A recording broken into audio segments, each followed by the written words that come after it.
Good morning दोस्तों, कैसे हैं आप लोग। उम्मीद करता हूँ आप सभी स्वस्थ होंगे, मस्त होंगे। दोस्तों, कल की वीडियो में हमने बात की कि संविधान सभा के निर्माण में कुछ बैठकें हुई थी, उन बैठकों के बारे में बात की थी। आज की वीडियो में हम बात करने वाले हैं संविधान की प्रस्तावना के बारे में। भारतीय संविधान की प्रस्तावना के बारे में आज की वीडियो में हम डिस्कशन करने वाले हैं। यदि आपको वीडियो अच्छी लग रही है तो वीडियो को लाइक, शेयर, सब्सक्राइब ज़रूर कीजिएगा। चलिए दोस्तों, आज के लेक्चर को यहीं से कंटिन्यू करते हैं। तो सबसे पहले हम बात करते हैं भारतीय संविधान की प्रस्तावना क्या है। तो प्रस्तावना जो है संविधान का एक महत्वपूर्ण सार है। क्या संविधान का एक सार है कि जिसमें संविधान के बारे में एक विस्तृत विवरण किया गया है कि संविधान में क्या क्या होगा। संविधान में एक विस्तृत विवरण है। किसका? भारतीय संविधान का एक विस्तृत विवरण है। इसे ही प्रस्तावना कहते हैं। अब बात करते हैं प्रस्तावना के द्वारा भारतीय राज्य व्यवस्था की उद्देशिका की प्राप्ति होती है। भारतीय राज्य व्यवस्था की क्या क्या उद्देश्य है, उस उद्देश्य की प्राप्ति करने के लिए जो है प्रस्तावना की आवश्यकता होती है। और यह बताता है कि भारतीय संविधान का उद्देश्य क्या है। भारतीय संविधान किस उद्देश्य से बनाया गया है, प्रस्तावना ही उसे बताती है। यहाँ तक कि संविधान की कोई बात अस्पष्ट हो तो प्रस्तावना की सहारा लेकर के उसकी व्याख्या की जा सकती है। यदि भारतीय संविधान में कोई चीज़ें अस्पष्ट हो तो हम प्रस्तावना के माध्यम से उसकी व्याख्या कर सकते हैं, उसका करेक्शन कर सकते हैं। अब बात करते हैं प्रस्तावना जो है भारत के संविधान का एक दर्पण है, दर्पण या दर्शन है। इसमें भारतीय संविधान की एक झलक मिल जाती है। किसमें? प्रस्तावना में। प्रस्तावना भारतीय संविधान की का एक दर्शन या दर्पण है। अब बात करते हैं कि संविधान सभा के निर्माण में प्रस्तावना की बात सर्वप्रथम कहाँ से आई।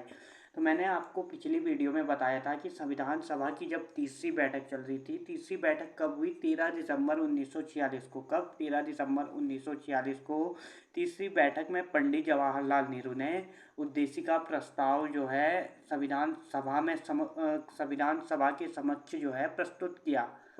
कब? 13 दिसंबर 1946 को, जब संविधान सभा की तीसरी बैठक हुई, जिसमें पंडित जवाहरलाल नेहरू जी ने जो है उद्देशिका प्रस्ताव संविधान सभा में प्रस्तुत की। और 22 जनवरी 1947 को इसे जो उद्देशिका प्रस्ताव नेहरू जी ने जो है प्रस्तुत की, 22 जनवरी 1947 को जो है उद्देशिका प्रस्ताव को भारतीय संविधान सभा की प्रस्तावना की आधारशिला बनाया गया। इसे ही भारतीय संविधान सभा की आधारशिला कहा गया।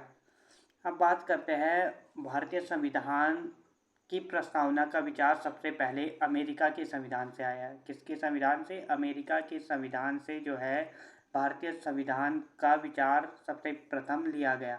आपसे एग्जाम में क्वेश्चन बनेगा तो आप घबराइए नहीं और सही आंसर दीजिएगा। भारतीय संविधान की प्रस्तावना का विचार कहाँ से आया? तो आपका आंसर होगा अमेरिका के संविधान से। कहाँ से? अमेरिका के संविधान से। और अगर क्वेश्चन बनता है कि संविधान की प्रस्तावना की भाषा कहाँ से लिया गया, आपका आंसर होगा ऑस्ट्रेलिया से। कहाँ से? ऑस्ट्रेलिया से। भाषा कहाँ से लिया गया? ऑस्ट्रेलिया से। अब बात करते हैं कि संविधान में जो है 26 नवंबर 1949 की तिथि का उल्लेख प्रस्तावना में मिलता है। कौन सी तिथि? 26 नवंबर 1949 की तिथि जो है प्रस्तावना में उल्लेखित मिलता है, क्योंकि इस दिन भारतीय संविधान सभा ने संविधान को अंगीकृत किया, जबकि 26 जनवरी 1950 को जो है लागू किया गया। अंगीकृत कब किया गया? अंगीकृत किया गया 26 नवंबर 1949 को। इस दिन जो है 15 आर्टिकल को हमने जो है लागू कर दिया गया और शेष जितने भी आर्टिकल थे उसे 26 जनवरी, कब? 26 जनवरी 1950 को, 26 जनवरी 1950 को लागू किया गया। इस दिन पूर्ण रूप से भारतीय संविधान को लागू कर दिया गया। अब देखिए, कुछ विचारकों ने प्रस्तावना की जो है प्रशंसा करते हुए निम्न विचार दिए। बहुत सारे विचारकों ने जो है प्रस्तावना की प्रशंसा की और अपने कुछ विचार किए। जैसे ठाकुरदास भार्गव जी कहते हैं प्रस्तावना को संविधान की आत्मा कहते हैं। संविधान की आत्मा क्या है? प्रस्तावना। किसने कहा? ठाकुरदास भार्गव जी ने कहा कि संविधान की आत्मा जो है प्रस्तावना को कहा जाता है। और के एम मुंशी के द्वारा कहा गया कि प्रस्तावना को संविधान की कुंडली कहा जाता है, कहा गया है के एम मुंशी के द्वारा। और बारकर के द्वारा कहा जाता है कि संविधान प्रस्तावना को संविधान की कुंजी नोट कहा गया है। किसके द्वारा? बारकर जी के द्वारा जो है संविधान की कुंजी नोट प्रस्तावना को कहा गया है। N.A. पालकीवाल ने जो है संविधान का परिचय पत्र कहा है। किसने? पालकीवाल ने जो है प्रस्तावना को संविधान का परिचय पत्र कहा है।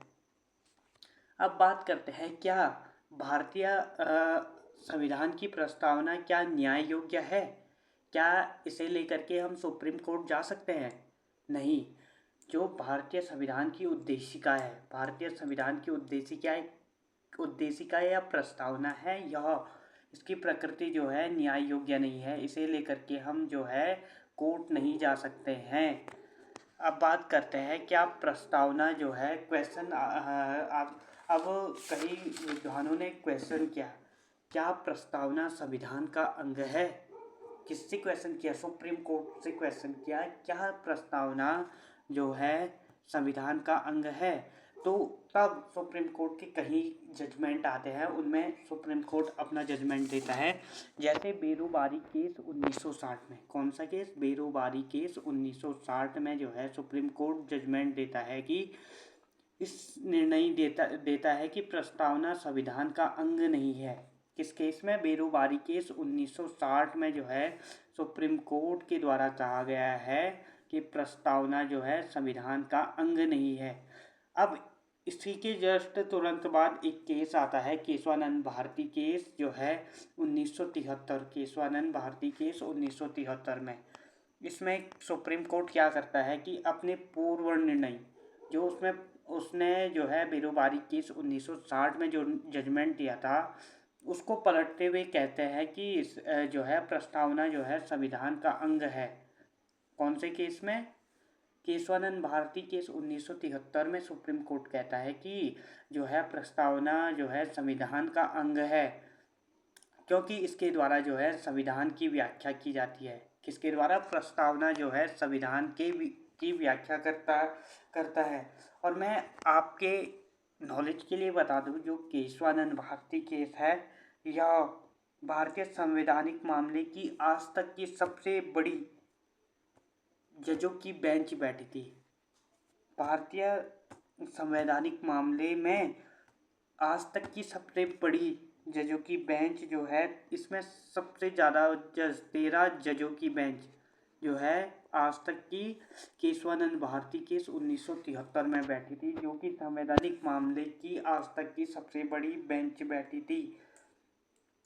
अब बात करते हैं संवैधानिक मामले पर जो है मिनिमम कितनी बेंचें बैठ सकती है। संवैधानिक मामले पर आज तक मिनिमम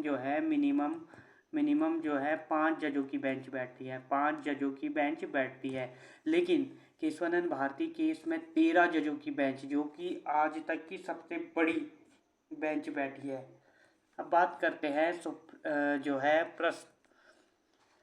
अब केशवानंद भारती केस में सुप्रीम कोर्ट के निर्णय दिया कि प्रस्तावना जो है संविधान का अंग है। तो इसमें आर्टिकल 368 के तहत जो है संशोधन किया जा सकता है। और इसी केस में कहते हैं, केशवानंद भारती केस में कहते हैं कि लेकिन आप 368 के तहत, आर्टिकल 368 के तहत संशोधन तो कर सकते हैं, लेकिन मौलिक बेसिक स्ट्रक्चर को नहीं छेड़ सकते। मौलिक ढांचा को नहीं छेड़ सकते हैं। आप 368 के तहत इसमें संशोधन तो कर सकते हैं, लेकिन इसमें मौलिक स्ट्रक्चर को नहीं से छेड़ सकते हैं। अब उसके तुरंत बाद एक केस आता है, SR बम्बई बनाम universe of India 1994। SR Bommai Karnataka के जो है मुख्यमंत्री थे। कहाँ के? कर्नाटक के मुख्यमंत्री। राज्यपाल द्वारा उनकी सरकार को संविधान के आर्टिकल 365 के तहत उनकी सरकार को बर्खास्त कर दिया गया। किसके द्वारा? राज्यपाल के द्वारा आर्टिकल 365 के तहत जो है उनकी सरकार को जो है बर्खास्त कर दिया है। किसकी सरकार को? जो है एसआर बॉम्बई, उनकी सरकार, जो कि मुख्यमंत्री थे कर्नाटक के, और राज्यपाल के द्वारा जो है उनकी सरकार को जो है बर्खास्त कर दिया गया। आर्टिकल 365 के तहत जो है सरकार को बर्खास्त कर दिया। संवैधानिक संकट की बात कहते हुए राष्ट्रपति शासन लागू कर दिया। क्या कहते हुए? संवैधानिक संकट की बात कहते हुए राष्ट्रपति शासन को लागू कर दिया। एसआर बॉम्बई वाद में सुप्रीम कोर्ट ने कहा प्रस्तावना संविधान की आधारभूत संरचना है। क्या कहा? प्रस्तावना संविधान की आधारभूत संरचना है। किसमें? एसआर बॉम्बई वाद में जो है सुप्रीम कोर्ट ने कहा कि प्रस्तावना जो है संविधान की आधारभूत संरचना है। अब एक केस आता है LIC ऑफ इंडिया मामला 1995। अब इस केस में सुप्रीम कोर्ट क्या कहता है कि प्रस्तावना जो है संविधान का आंतरिक अंग है। आंतरिक अंग का मतलब आप क्या समझे? आंतरिक अंग का मतलब है जैसे कि मानव शरीर का आंतरिक अंग क्या है? लीवर, किडनी, जैसे हार्ट, ये सभी जो है आंतरिक अंग है। वैसे ही भारतीय संविधान का आंतरिक अंग प्रस्तावना है। किस केस में? LIC ऑफ इंडिया मामला 1995 में सुप्रीम कोर्ट का जजमेंट में सुप्रीम कोर्ट ने कहा कि प्रस्तावना जो है संविधान का आंतरिक अंग है। अब बात करें, अब ये नोट पॉइंट जरूर से याद कर लीजिए। मैंने आपको बता दिया है केशवानंद भारती सुप्रीम कोर्ट के निर्णय प्रस्तावना संविधान का अंग है। तो इसमें संशोधन आर्टिकल 368 के तहत किया जा सकता है, लेकिन मौलिक ढांचा में संशोधन नहीं किया जा सकता है। बेसिक स्ट्रक्चर को नहीं छेड़ा जा सकता है। आर्टिकल 368 क्या है कि आर्टिकल 368 में कहा गया है कि, अब बात करते हैं आर्टिकल 368। आर्टिकल 368 संविधान संशोधन की प्रक्रिया। क्या? संवैधानिक संशोधन की प्रक्रिया जो है आर्टिकल 368 में है, और इसमें एक 24वां संविधान संशोधन होता है, जिसमें कहा गया है कि जिसमें जो है संशोधन की शक्ति भी दिया गया है। संशोधन की प्रक्रिया के साथ साथ संशोधन की शक्ति आर्टिकल 368 के तहत दिया गया है। जो है संविधान जो है 24वां संविधान संशोधन के तहत। अब बात करते हैं कि यह दक्षिण अफ्रीका के संविधान से लिया गया। क्या? आर्टिकल 368 संशोधन की प्रक्रिया संविधान के भाग 20 में है। किसमें? भाग 20 में है संशोधन की प्रक्रिया। अब बात करते हैं भारतीय संविधान की प्रस्तावना में केवल एक बार संशोधन हुआ। कब? केवल एक बार संशोधन हुआ, जो कि 42वां संविधान संशोधन अधिनियम 1976 के तहत किया गया। कब?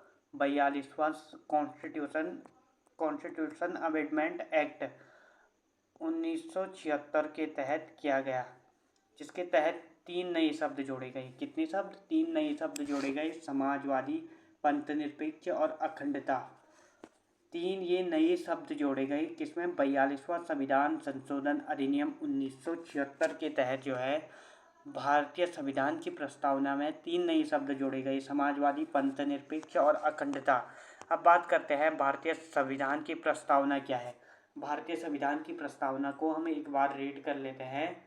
भारतीय संविधान की प्रस्तावना में कहते हैं, भारत के लोग भारत को एक संपूर्ण प्रभुत्व संपन्न समाजवादी, पंथनिरपेक्ष, लोकतंत्रात्मक गणराज्य बनाने के लिए तथा उसके समस्त नागरिकों को सामाजिक, आर्थिक, राजनीतिक न्याय, विचार, अभिव्यक्ति, विश्वास, धर्म और उपासना की स्वतंत्रता, प्रतिष्ठा और अवसर की समानता प्राप्त करने के लिए तथा उन सब में व्यक्ति की गरिमा और राष्ट्र की एकता और अखंडता सुनिश्चित करने वाले बंधुत्व बढ़ाने के लिए दृढ़ संकल्प होकर संविधान सभा में आज तारीख 26 नवंबर 1949 मित्र मांगशीर शुक्ल सप्तमी संवत 2006 विक्रमी को एतद्द्वारा इस संविधान को अंगीकृत, अधिनियमित और आत्मार्पित करते हैं। यह भारतीय संविधान की प्रस्तावना है, इसे आप ज़रूर से याद कर लीजिए। तो आज के लेक्चर को हम यहीं पर रखते हैं। आई होप कि आज का लेक्चर आपको अच्छे से समझ आया होगा। अगर आपको आज के लेक्चर अच्छे लगी तो आप ज़रूर से वीडियो को लाइक कीजिए। चैनल पर नहीं हो तो चैनल को ज़रूर से सब्सक्राइब कीजिए। Thank you so much.